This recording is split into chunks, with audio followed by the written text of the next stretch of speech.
to this lecture series on noise control in mechanical systems with me, Professor Sneha Singh from IIT Roorkee, and we have been discussing so far in our module on passive noise control. We have discussed about the things such as absorbers and barriers, and then in that we have discussed about porous, fibrous sound absorbers, and in general sound absorbers in general we have begin our discussion on and this is one type of them. And what do you mean, what are the performance measures such as sound absorption coefficient, noise reduction coefficient, and so on. So, let us solve a few mathematical problems based on the concepts learned. Okay, so we will solve some mathematical problems based on the concepts of sound absorbers and porous fibrous sound absorbers. So, the very first problem, a 2 watt per meter square sound wave is incident on a material surface that reflects back 0.5 watts per meter square of the sound wave.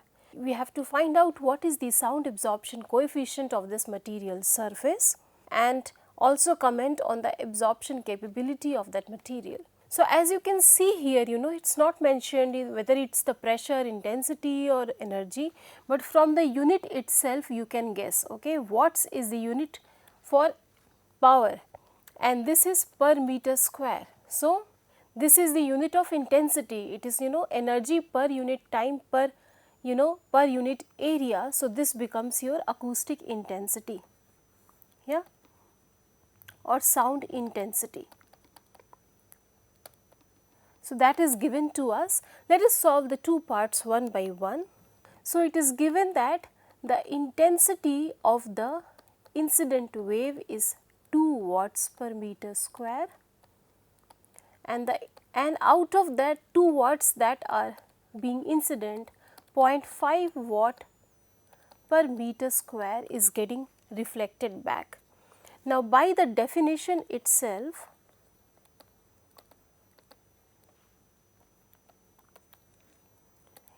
a sound absorption coefficient of the material is given by what is the intensity that is absorbed, and you know that whatever is incident and whatever that is not reflected back, it is getting absorbed. Okay. So, either it gets reflected back or it enters into the material, which means it gets absorbed. So, I absorbed is simply I incident by IR divided by I incident. So, the fraction of energy that is getting absorbed is the fraction of energy or intensity that is being lost in the process of reflection. So, simply if we do that, you will get the answer. So, let us solve this. So, the answer here is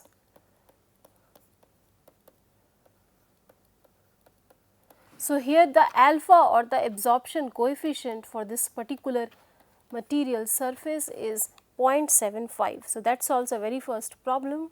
Now, we have to comment on the absorption capability of this material.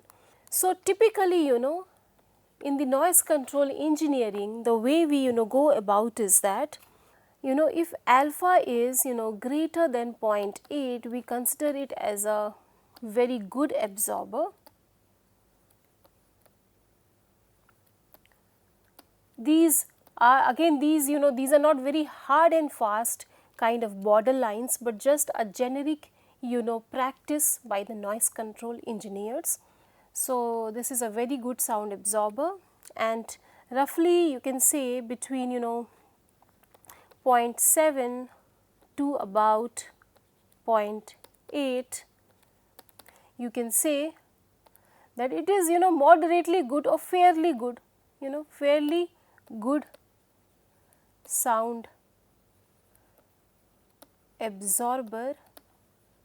Then usually from 0.5, which means half of the energy is getting absorbed at least, till 0.7, you can say it is a moderate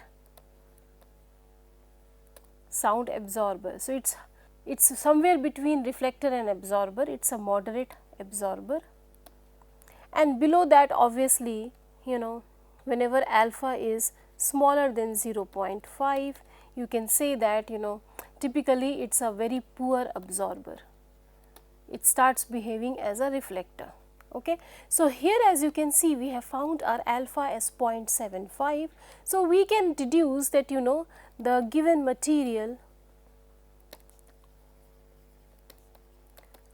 material, surface is a fairly good sound absorber under the current given conditions, of course, because again alpha will depend on your frequency and various other factors. So, it is a fairly good absorber under the given conditions.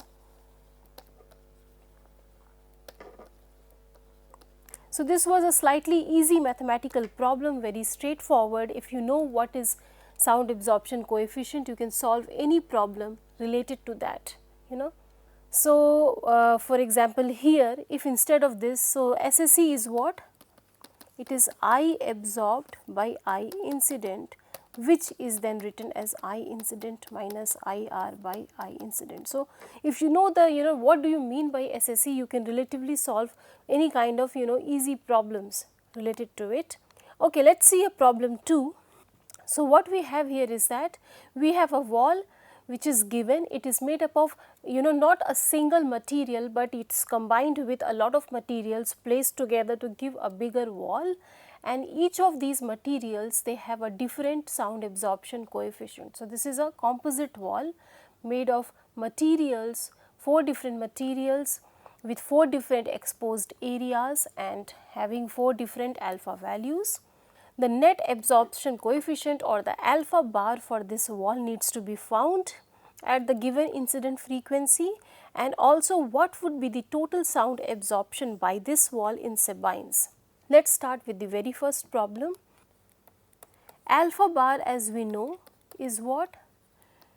If it is made of individual materials where each material has a particular alpha I, and the surface area of that material to which the incidence is happening. Okay. So, here you have to remember that this SI is the exposed surface area,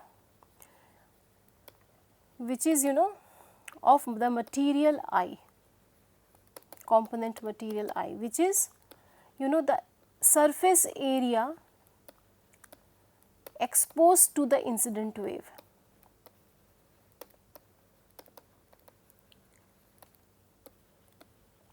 Okay. So, suppose for example, we had a material, some material component or any material of let us say 2 meters square, but then we covered it by a tape. So, we had a material of 2 meter square area, but we covered it in some way, or the way we had placed it, we were only bombarding it with the sound waves not in the entire 2 meter square, but rather just in 1 meter square of its area, then the surface area would be 1 meter square. So, this is not just the surface area of the material, it is actually the exposed surface area, i.e. the surface area that is available for absorption, the surface area over which the incidence is happening. Okay. Even if you have a material of 5 meter square, but you expose only 1 meter, or let us say you expose only 2 meter square of that material to the incident sound waves, then the surface area would not be taken as 5 meter square, but the 2 meter square over which the sound waves are being incident. Okay. So, here we are assuming that the sound waves are bombarding into the entire wall. So, this becomes your alpha bar. It is a weighted sum of the fraction of the surface areas each component apply multiplied by their absorption coefficient. So, let us quickly see. So, here if suppose here it is 5 centimeter into 5 centimeter, why not we take just for ease of calculation, let us take this area over here as 1 unit. So, why not we take 5 centimeter cross 5 centimeter as simply a 1 unit area just for ease of calculation. Then what you would see is that material 1, the area becomes 1 unit area, same as material 2, the area is 1 unit area. This is just for our ease of calculation, you can do it otherwise also. Here material 4, if you see, it is 1/4 of the area of material 1 and 2. So, you can say it is 0.25 unit area, whatever you have assumed, where this is your unit, and material 3 is double of material area of the material 1 minus the material 4. So, it is 2 minus 0.25. So, it is 1.75 unit area. So, let us use this and solve it, because anyways the surface areas are going to get cancelled, it is in numerator and denominator. So, with that as an assumption,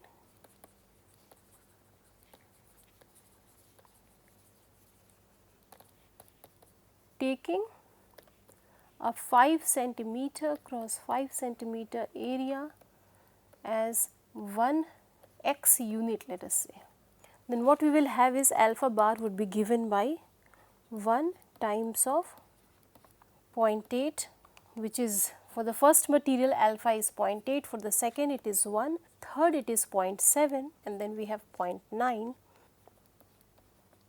So, respectively that particular area of the material. So, here it is 1.75 for material 3 and the alpha 3 is 0.7, and similarly it is 0.25 as the area for the material 4 and the alpha is 0.9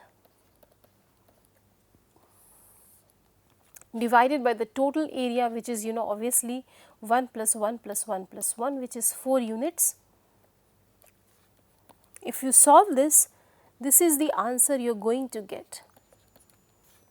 Okay. So, this becomes your net SAC of the wall. Okay. So, this was asked. Now, you have to find out what is the total sound absorption by the wall in Sabines. Okay. So, obviously, you know that the total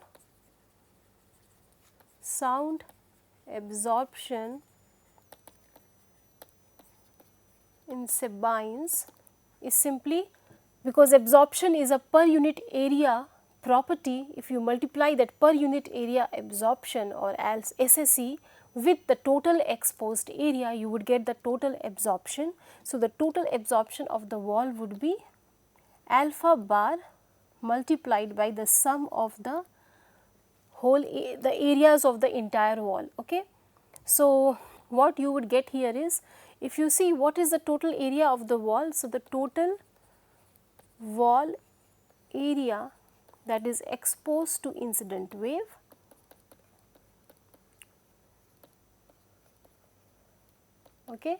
is 4 units, and each unit is 5 centimeter cross 5 centimeter.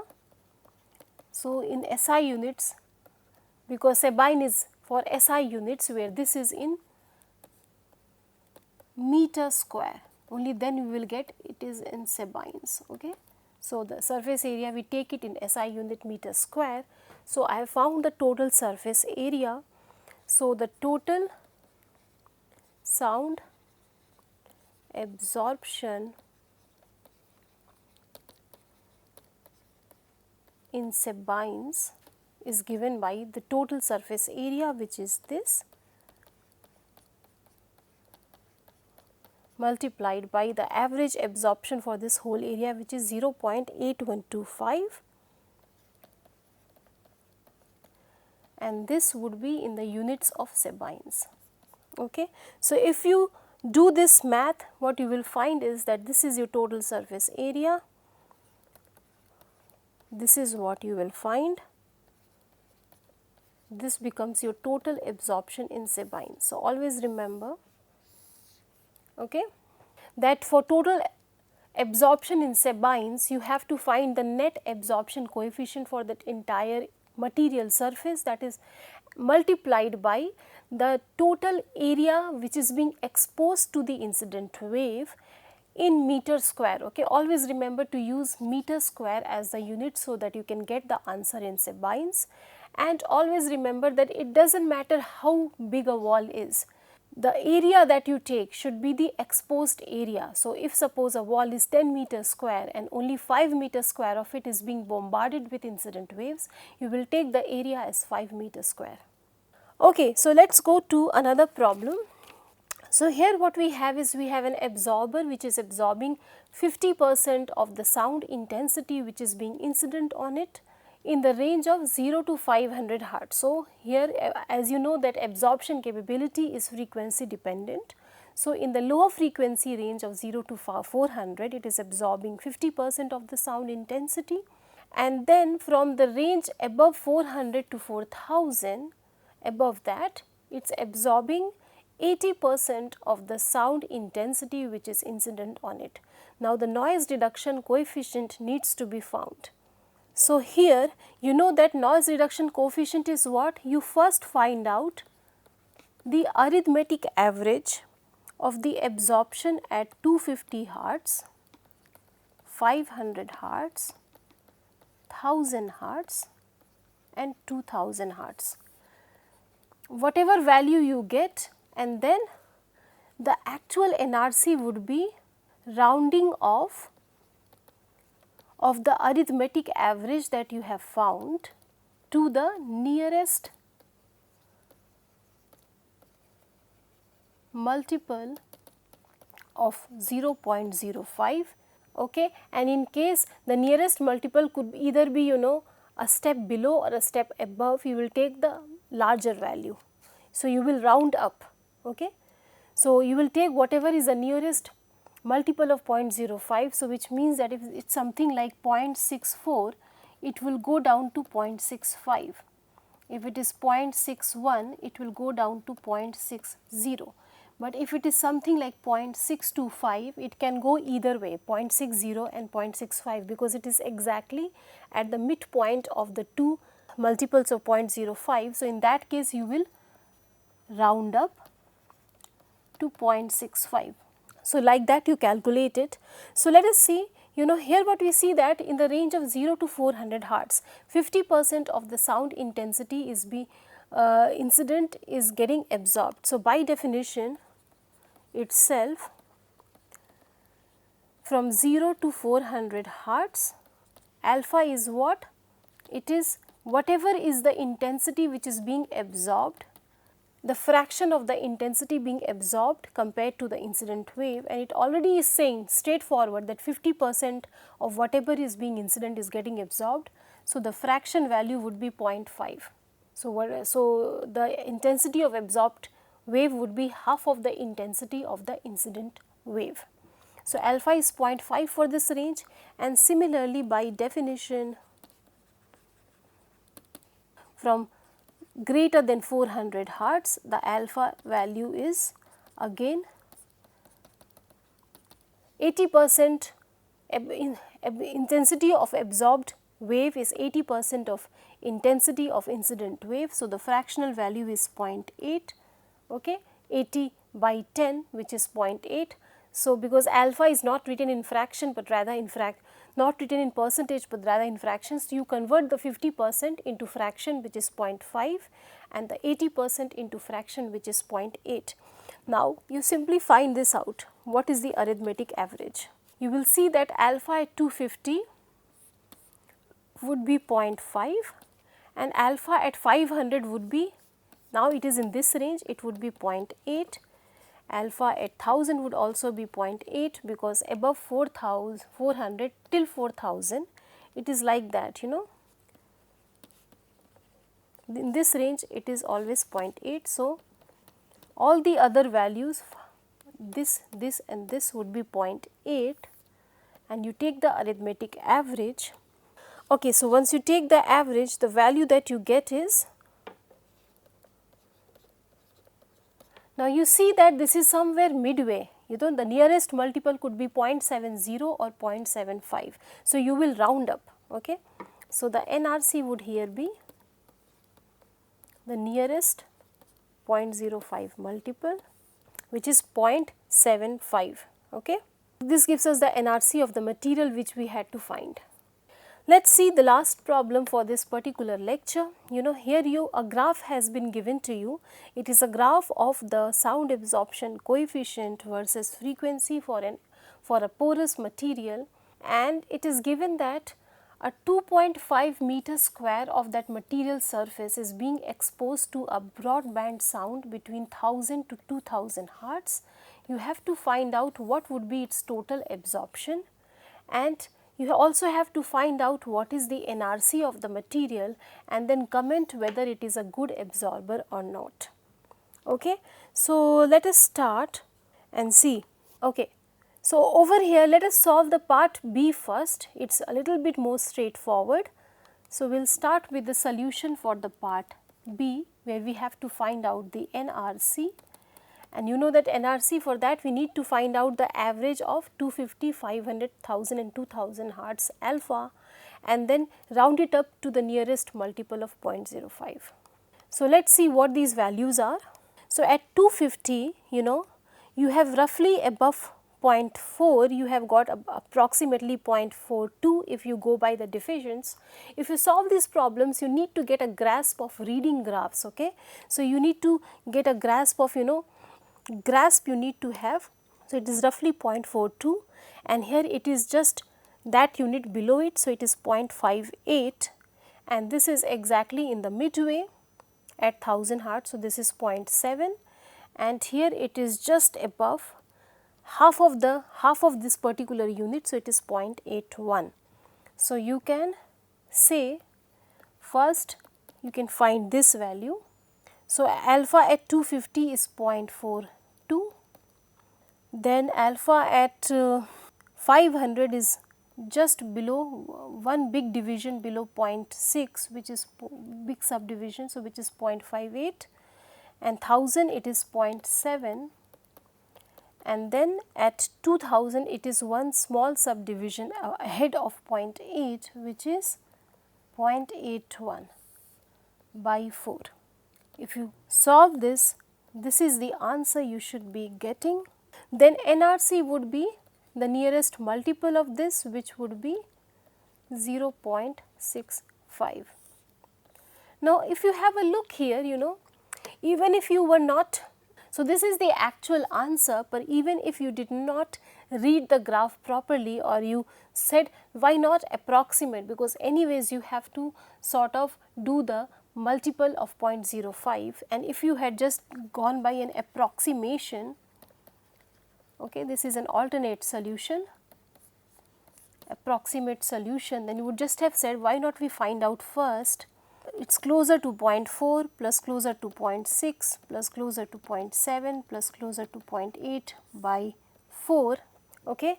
And if you had solved it, again you would have gotten the value which is approximately 0.625, and then the nearest multiple you would still have gotten the same answer, but it is slightly risky. You have to have an engineering mind that okay, this if it is just a little bit above or below, I can take that approximation or not. Okay, now let us see the answer for the part A, which is if 2.5 meter square of this material is being exposed to a broadband sound, which means a sound of same intensity between 1000 to 2000 hertz, what will be the total absorption? So, for that what we can do is let us find out what is the average absorption between 1000 to 2000 hertz, and then simply multiply it with the total exposed area. Okay. So, you know that absorption in Sabines, the total absorption in Sabines is simply for the given condition or the given material, whatever is the alpha bar multiplied by the total exposed area in meter square. That will give you the answers in Sabine. So, let us see the same graph. Here between 1000 to 2000, that is where the sound wave is being incident, and you have to find out the absorption for this condition, which means that the exposure is only within this range. Okay, between 1000 to 2000 hertz is where our incident wave is coming and hitting, and in this range what would be the overall absorption. So, you can make an approximation here. So, what you see is that between 1000 to 1500 it is approximately like a linear line starting from point 7 here and ending here somewhere at point 8. So, for this zone 1 from here to here, the alpha bar for the alpha 1 bar here would be 0.75. Okay. So, if this is your zone 1, this is your zone 2. For region 1, the alpha bar is coming out to be, because it seems like an approximately a linear line starting from point 7 and ending at point 8, we can say that it is roughly 0.75. Okay. And for region 2, you know, if you go by this, so the alpha 2, you can say that it starts from point 8, ends at point 8, it looks like a small kind of a parabola, it is hitting its maximum somewhere around 0.82. So, you can take that the midpoint of this, which is 0.81, should be roughly your alpha bar for that region. Okay. So, over from between here to here, the average absorption is 0.75, and from this region to this region, your average absorption, okay, is 0.81. 81 actually, it reaches from 0.8 to 0.82. So, it should be half of that should be your average absorption. So, 0.81. So, overall, you know, the net absorption between 1000 to 2000 hertz is what it is. Again, you take the average of the two regions because they are equidistant in frequency. You can directly take the midpoint of that. If you do so, what you end up with is, you know, so roughly 0.78. Okay. So, over here, you know, 0.78 is what is your alpha bar. So, your absorption in Sabines that you have to find would be 0.78 multiplied by the total surface area, which is 2.5 meters square. If you do that, you end up with this value 1.95 Sabines. And if you were doing some approximation, it is approximately 2 Sabines. Okay. So, any answer is fine here. Okay. So, in this way you can solve the various problems related to, you know, absorption and porous fibrous absorbers, and I would like to close this lecture with this note. So, thank you for listening.